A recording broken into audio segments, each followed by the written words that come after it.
90 के दशक में बाल्टीमोर में एक बर्गर इतना मशहूर था कि लोग उस पर जान छिड़कते थे।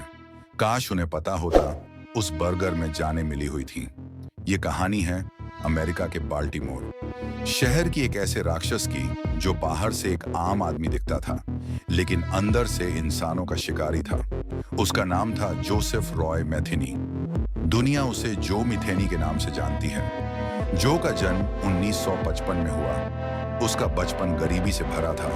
पिता शराबी, मां फैक्ट्री में काम करती और जो ज्यादातर समय अकेला रहता था। 14 साल की उम्र में जो घर छोड़ देता है। बाद में आर्मी ज्वाइन करता है, लेकिन वहां भी उसे नशा, हिंसा और गुस्सा ही मिलता है। धीरे धीरे जो अपने अंदर डूबता गया। शराब, ड्रग्स और क्रोध उसकी पहचान बन गए, लेकिन उसकी असली डरावनी कहानी शुरू होती है। 1994 की एक रात एक महिला से झगड़ा, नशे में धुत जो और फिर उसका पहला कत्ल। जो ने उस महिला का गला घोंट दिया और अगले दिन ऐसे घूमता रहा जैसे कुछ हुआ ही नहीं। यह सिर्फ शुरुआत थी। जो को यह काम आसान लगा और उसकी भूख बढ़ने लगी। कुछ महीनों बाद जो ने एक एक करके कई महिलाओं को उठाना शुरू किया। वह उन्हें अपने ट्रेलर में लाता, मारता, काटता और उनके शरीर के हिस्सों को अलग करता। लेकिन सबसे डरावनी बात जो उसने आगे किया, जो मिथेनी इंसानी मांस को पोर्क के साथ मिलाकर टिक्की तैयार करता और सड़क किनारे अपने बीबी की स्टॉल पर बर्गर के रूप में बेच देता। लोग कहते जो के बर्गर सबसे स्वादिष्ट हैं। उन्हें क्या पता वह क्या खा रहे थे। जो बाद में बोला था, किसी को फर्क नहीं पड़ता, उन्हें तो बस स्वाद चाहिए। जो की जलती हुई नफरत की जड़ उसकी पत्नी थी। जो का दावा था कि उसकी पत्नी उसे छोड़कर किसी और के साथ भाग गई और उसका बेटा भी उससे छीन लिया गया। उसका गुस्सा निरपराध महिलाओं पर उतरता गया। 1996 में जो ने किम्बर्ली स्पाइसर नाम की महिला को मारा और उसके शव को मिट्टी में दबा दिया, लेकिन सड़ी गंध बाहर आने लगी। पड़ोसियों को शक हुआ, पुलिस आई और हकीकत सामने आ गई। जो गिरफ्तार हो गया। गिरफ्तार होने के बाद जो मिथेनी टूटने के बजाय और ज्यादा खतरनाक हो गया। इंट्रोगेशन रूम में उसने गर्व से कहा, हाँ, मैंने मारा है और मौका मिलता तो और भी मारता। जो ने माना कि वह कुल मिलाकर 13 हत्याओं में शामिल था। 10 महिलाएं और 3 पुरुष कोर्ट में जो को पहले फांसी की सजा सुनाई गई, लेकिन बाद में इसे बदलकर आजीवन कारावास कर दिया गया। जो मिथेनी को कभी पछतावा नहीं हुआ। वो कहता था, मैंने जो भी किया पूरी होश में किया।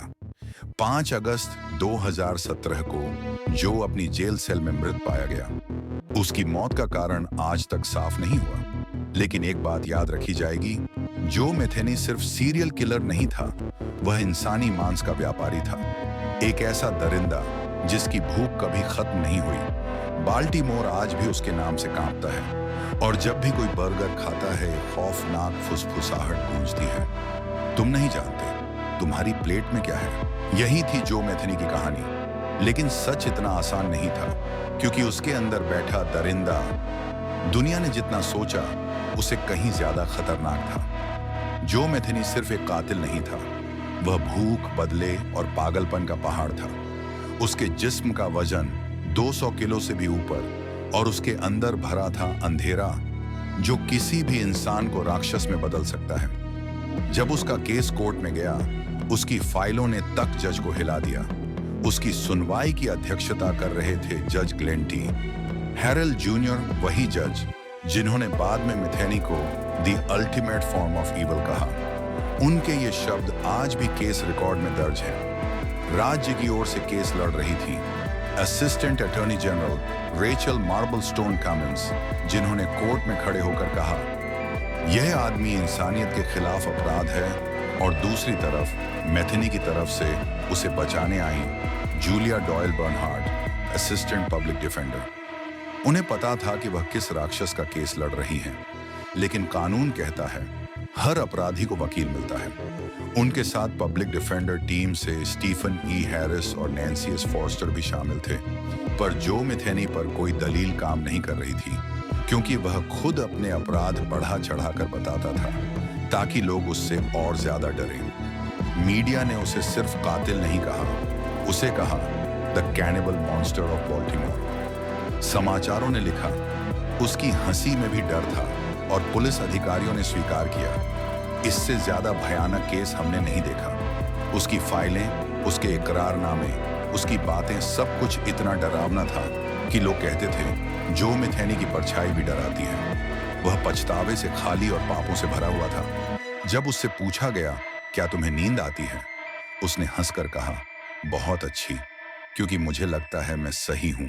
वह इतना मोटा, इतना निर्दयी और इतना बेहिसाब क्रूर था कि लोग उसे इंसान नहीं, धरती पर चलता हुआ एक भूत कहते थे। और शायद इसी वजह से उसकी कहानी आज भी एक सवाल छोड़ जाती है, दुनिया में असली राक्षस कहाँ रहते हैं, जंगलों में या हमारे बीच इंसानों के नाम से। और इसी के साथ जो मिथेनी की यह खौफनाक कहानी यहीं खत्म होती है। लेकिन याद रखना, राक्षस हमेशा जंगलों में नहीं मिलते। कभी कभी वे इंसानी चेहरे लगाकर हमारे बीच ही घूम रहे होते हैं। और अगर आप ऐसी सच्ची और डरावनी कहानियां सुनना चाहते हैं तो चैनल को सब्सक्राइब कीजिए, क्योंकि अगली कहानी शायद उससे भी ज्यादा खौफनाक हो।